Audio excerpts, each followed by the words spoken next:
Hi there, and welcome to the Family of One Child podcast. I'm FOA Comment, a wife, a part-time working mom, and a full-time believer in making the most of every joyful and sometimes busy moments of raising an only child. If you're ready for real stories, plenty of laughter, and parenting tips, you're in the right place. So let's dive into this adventure together. So, hi, this is Paul, and welcome to the podcast of the Family of One. Today's episode, I am going to talk about how do I handle those questions, the next kid questions. Yeah, how did you handle? I'm wondering, how do you handle? Or maybe you're wondering, how do I handle the next kid questions? For example, when Olivia was born and everyone is so happy for me, I have a child, and you're at a party or maybe you're at a park, and then someone is asking a mom or a friend or even, I don't know, your cousin, just someone, and then they ask you, so when is the next one? And you're wondering, I'm trying to deal with the one I awkward. Or maybe you're in a situation where it's your child asking, when are you having another child, mum or dad? So every now and then I'll get that question from my child or from someone else. And this is what I come up with. First, I'll deal with, depending who the person is. Like if it's a close family member, they already know, because we had already established with very close families, members and friends, that we are very happy with one. And in the beginning, when we were wanting to start a family, before I got married, in my mind, I wanted to have like a big family. Now, the big for me, because big can be relative to some people. One is big, two is big. But for me, in my mind, I thought seven children. I think with all me being from a Islander family, Pacific Island family, and I'm surrounded by a lot of siblings and cousins. And from there, honestly, just looking at being brought up around family and extended family, they typically had more than two or three children. So I didn't know anything else. And was I around family members that only had one child? Maybe, but a cousin. But most, because all our cousins were all close and then extended family, like we pretty much lived the intergenerational family culture life. So me just being around having, and then my siblings, see, I had a brother that had one child and my sister had one child, but we were still around other family members that had more than one child. So even though if they might have had one child, I felt like, and everyone played a part in everyone's lives, we're all very hands-on, it really felt like just one large village raising up a child together.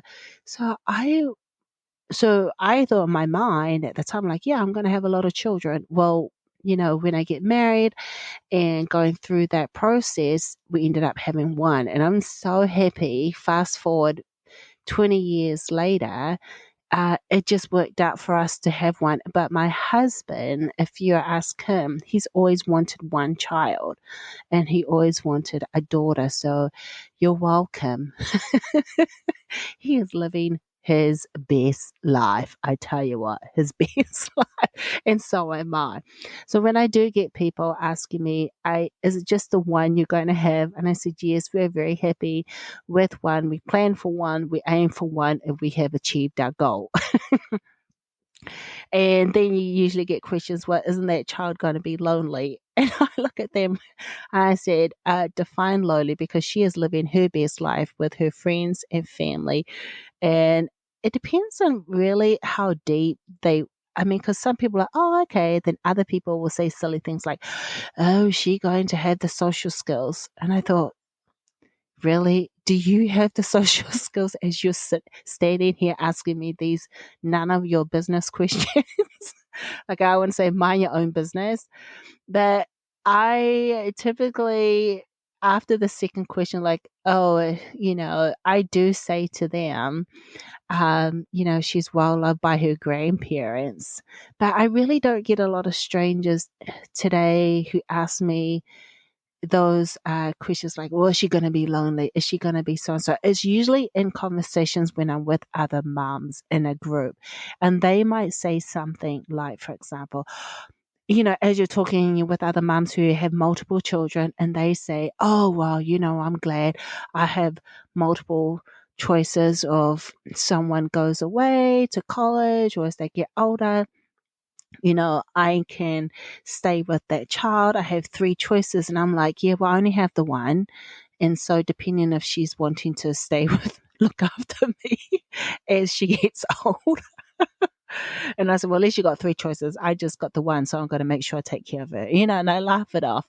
But then others I know, like they'll say just something like, I'm glad I had the one because the older one can teach the younger one and I can go and do my dishes, or I don't have to worry about babysitting, or they can stay in the same room. And I'm like, well, Olivia's not like that. So when I share my story about my struggles of having an only child, I'll sometimes say, well, I forget because I wasn't raised like that. I'm from a family of multiple, I had siblings.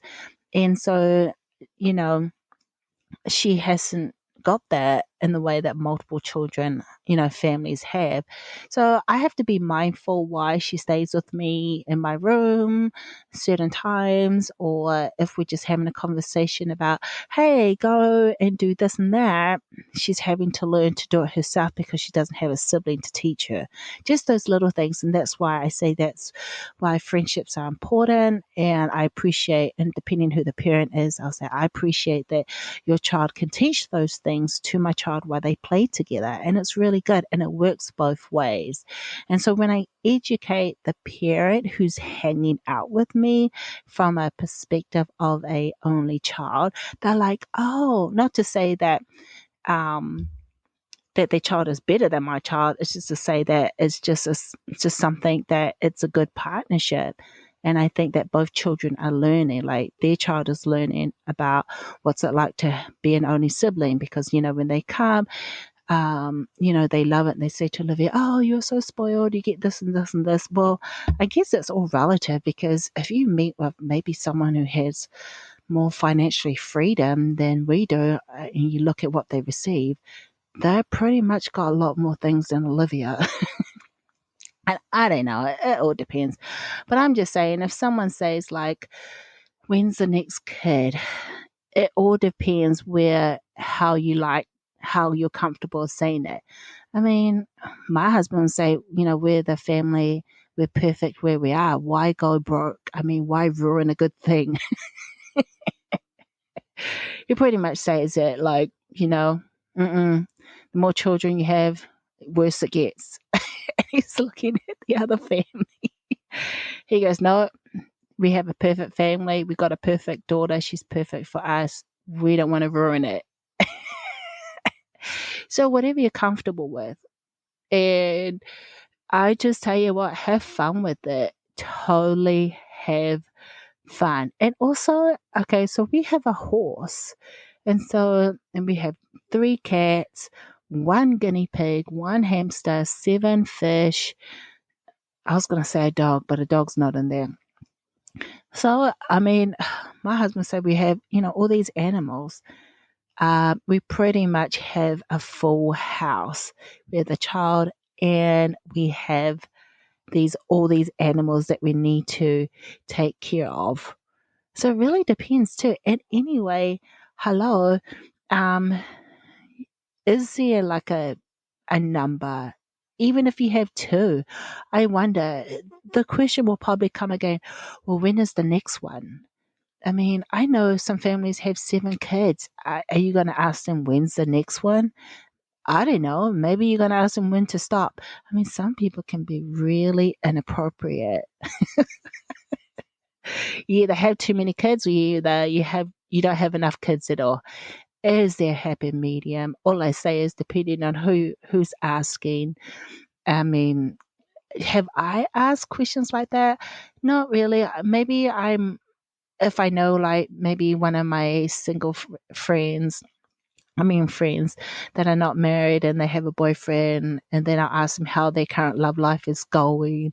And then if they're not in a relationship, I'll say, so are you married yet? Are you going to get a boyfriend? So maybe I ask those kind of questions. And there's a podcast about, I have a friend who says, when you finish one relationship, when is the next one? So can I also be inappropriate with my questions? Probably. Hello, we've probably said something that we didn't really think about or we didn't really care. We just want to make sure. So, what is it? What are you doing? When's the next one? Um, and another thing, I think it's, well, so your child, depending how old they are, Olivia, in the last year, she was asking me, like, when is she going to get a brother or sister? When she was a lot younger, maybe like 5, she didn't, she said she didn't want one. And then probably 6 or 7, she was asking, are we going to get one? And I was like, from where? Like, do you know where they come from? She goes, yeah, you just go and find one. I was like, yeah, you don't find a child. It's illegal to, like, at a shop. You can't just go shopping for them. That's a big no-no. And so she was like, well, is Daddy and you two going to have another one? And once again, my husband goes, no, our family's perfect. Why would we ruin a good thing? And I would say to her, and I was like, well, if we did go on a mission trip and someone did hand a baby to us, yeah, we would bring the baby back if, because they had no home and they needed to be safe. My husband goes, you're not going on a mission trip. Olivia and I were like, yeah, we'll definitely take the baby. And I said, well, if a baby came to our doorstep and there was no one else and we had to look after their child, and her and I coming up all these scenarios. So we're not saying we wouldn't take care of a child until we found their family. We would just say, like, yeah, we're open to different possibilities of adopting or something like that, being a house sitter. But the more Olivia talks about it, she was like, and it depends as well, because when she's with some of her friends and, they have multiple siblings, she'll come back. She's like, no, Mum, they argue too much. And I was like, well, not all families argue, but siblings, it can be normal, honestly. Siblings argue, and sometimes they might use their hands or words that you probably don't hear. It's because you don't have another sibling to have an argument with. You just have me and Daddy. And I try my best to annoy you in a way a sibling would. And we don't push each other over because that would not be appropriate. So you have siblings who do that. So she doesn't understand. So when she's with certain families and they're very hands-on how they express themselves, she comes away and she's like, whoa, I'm glad I'm the only child. I said, well, there are benefits to both because I was raised in a family of multiple siblings and then you. So yeah, in a way, so I guess it's some days are good being having a multiple child, siblings, and there are other times, she's happy just to be with Mum and Dad and no siblings. When the next kid question came along, it was in the beginning a bit difficult with certain friends. I think because one, the ones who didn't understand were the ones with multiple children that before I was starting a family, they would talk about, oh, we're going to have this child and this child. And, all the children that they wanted, they got. And I noticed the ones that the next kid question that are asked me because in some ways it's taken them a lot harder to have children. And so when they would ask me, when is the next one? The way they ask it, it was more being aware, being more sensitive because they knew it was taking me many years to have a child. And so they wouldn't bring it up. But for those who weren't able to relate to getting pregnant. Like, they could look at a, a rock and they would get pregnant. I mean, but I have friends like, I'm going to have 3 children. They had 3 children. Some other friends, I'm going to have 4 children. And then they end up having 4, no problem. And, when they wanted to get pregnant, they got pregnant and their time frame was all wonderful. And so, but for those who it was a lot more of a challenge and it didn't fit the time frame they wanted, I felt like when they asked me when is the next kid, they said it in a more thoughtful way because and they knew what my struggles of trying to have another child was going, what I was going through. And so, but when you get those random strangers, is that your child? Like I get it at work. And typically, because I'm a volunteer coordinator for a senior citizen community, so senior citizens are lovely, and I work with a lot of volunteers. So any child, they're going to say, is that your child? Like, no. How many children you have? 1. And they're like, oh, and they're pretty good with it. They're like, okay, you have the 1 child. And I love it about the elderly people. It's like, okay, I don't think, they haven't asked why you only have 1 child. They just take it at face value. They're like, ooh, nice. I don't know, but you get but lately, and I wonder, I'm curious when I was with Olivia when she was little out and about, maybe because you're at a park and you want to know, do you have 2 children? Is it just the 1 child? But now, maybe in 2025, is it more acceptable? I don't know. Maybe it's just the environment that I'm in, or maybe I just have you know, a vibe like I just had the 1. I'm happy. If you're gonna ask me for more, you might get a question that you might get an answer that might annoy you. I don't know. So you can have fun with it. And I wonder when you go to in different countries as you're listening from those from England and in Europe and Asia, is it expected that you only have 1, or Pacific Island countries is very different to have 1? And because I had Olivia, we had her when I was how old was I? 40? Yeah. So we had her because I got married when I was 30, and we wanted to have children a lot younger, but it was a struggle to get pregnant for us. So it took us about 19 years to have a baby. And so when I guess during those years, and a lot of my friends knew, real close friends and family, the last thing they're going to ask me, are you going to have another one? Because I would have bopped them over there. Like, you don't even dare ask me if I'm going to have one. You all know how I struggle just to, have one. And then you're going to ask me another one. I think they knew 100%. A lot of them close up, they walked on this many, many year journey. We celebrated at 1 and we wanted to have 1. And, going from a dream from 7 to 1, it just, oh my goodness, it has been amazing. And so, I guess now if people ask me just have the 1, I confidently say, yeah, I don't even apologize. I mean, do people, I don't know, maybe when people say, oh, you have the 1, and then you say, oh, yeah, I don't know, come across the way you say your answer. I'm like, yeah, we do have 1 because I am the best mum for her.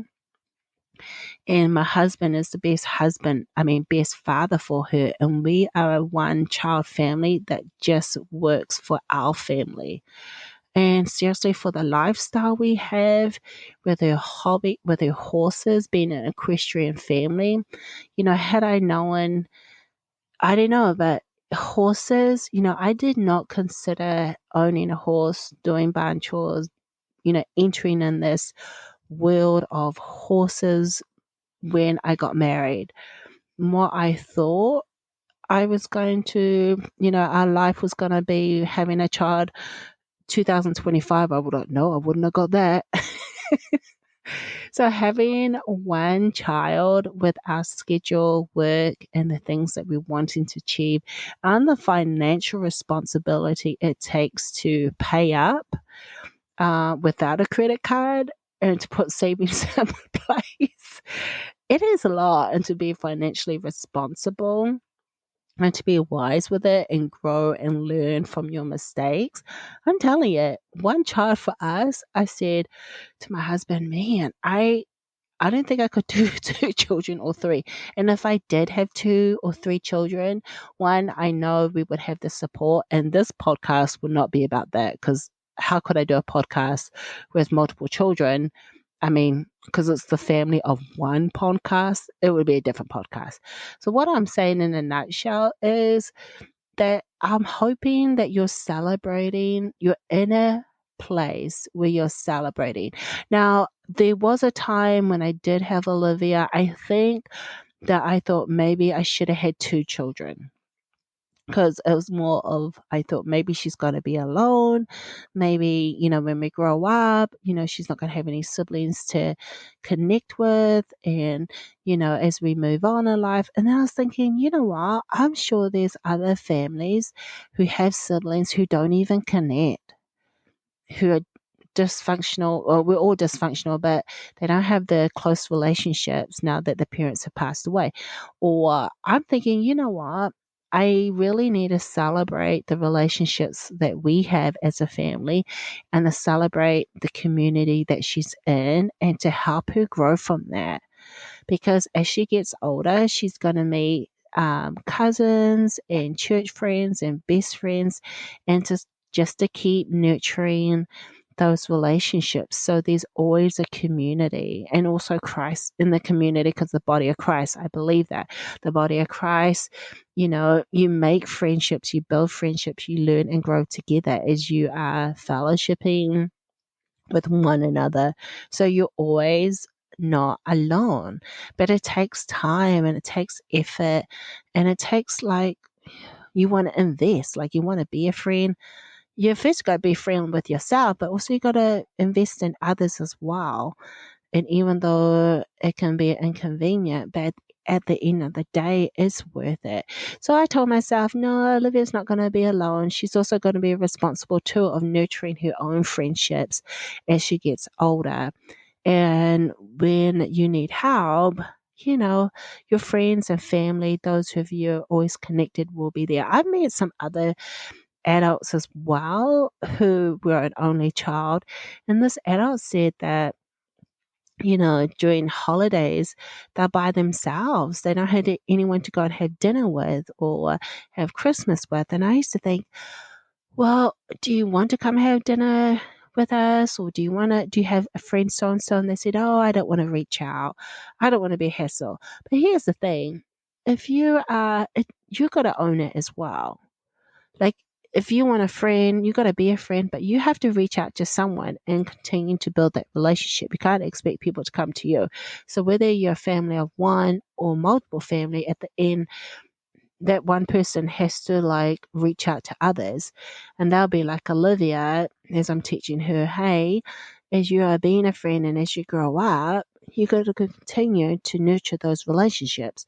So you'll be fine. I mean, that's the thing that my mom and dad were they really invested us is to build relationships with, your siblings, with your cousins, and then with people inside your inner circle. I mean, like at school, friends, they just started practical stuff, but they always started with family first and then, your siblings and then your family. And probably Jesus first and then, but you get what I mean. It's really, if you're thinking like me or you had a thought, your child is still young, like, oh, they're going to be alone. No, I tell you what, I've met multiple families with multiple siblings and they don't talk to each other at all. I'm like, oh my goodness, you guys are all adults. And so everyone's different at different stages, and it just depends how you want to build your family for your child in the community, which is very important. And so you don't ever have to feel if something happened to your child, happened to you or your husband, they're going to be alone. No, I know that 100% if something were to happen to my husband or myself, my family, both sides will take care of her and everything will be one. Well, of course, she'll miss us, but she's not going to feel like she has to raise herself. No, we really are thoughtful about those connections, and because it's very important for us. Is like my mom and dad, when growing up, I'm sure they thought about that, and they wanted us to, instill in us that we always support family, because one day you'll need family. It's your family that's just going to show up. And so that is like, I would do that for Olivia. Her family is dad and I, but her family is outside of that. It's her cousins and it's her friends at church. And if, I guess you got to ask yourself, who is your community and who are the people that is going to help you build that want to build that, and you want to be there for them as well. Those are the type of things I continue to ask you. And it's an ongoing thing for Jeremy and I. People come in and out of season, but there's some family members that have been with us. They're like the ride or die. They will stay with you forever and ever and ever and ever. And we are like with them. We're going to stay with them forever and ever. They just call and we'll be there. But it might take a while because we've got to get on a plane and everything. Or we have some of those friends who'll be there, like I see maybe once every 10 or 15 years. But when I see them, it's like we just started off where we were the last time, we saw each other. So I hope this really encourages you when you get those next kid questions. One, that you yourself know if you're going to have another one or not. And two, if you wanted more children but decided not to, awesome. Or if you decided you are, that's awesome. Or if you decide you don't want to talk about it, find a way where you can tell them it's none of their business. Or you say, well, we're just perfect and we just like the way we are. And usually, if they have like any sense of awareness, they would stop from there. If they say why your kid is going to be lonely, then you can just smile and say, no, she's not lonely. Really? Are you lonely? That's why you're standing in front of me, wanting me to have this conversation. But I hope this encourages you. Maybe you get those kind of conversations at the park when you're, taking your kid to the park or the library and speaking to another mum. But I hardly get those questions anymore. It's very rare. And if it's someone asking me that, I'll be like, that's a weird question to ask me. Because I'm going to give you an awkward look like, huh? You're just asking because you're just asking from a place of, are you going to do something about it? Or are you asking me because you don't know what else to ask me? Or you're just curious about a family of one? Like there's so many, there's so many questions that is running through my mind. Well, I hope this episode of the next kid question about, I hope that really encourages you to handle those questions, So, and also remind yourself that you are an awesome mom. Yes. And I remember saying that halfway through this episode, you are doing the best with the time that's given. Now, whether your child is a few months old or your child is 8, just like Olivia is 8, you are doing the best you can with the time that's given. And I'm hoping that you really do just take the time to celebrate who you are. So also, I just want to put in a pay hip plug. Yeah, I call pay hip plug because I want to share that I have and Olivia has. We have opened up our own little online store. I know, isn't it so cool? So, see, with an only child, you can do wonderful things.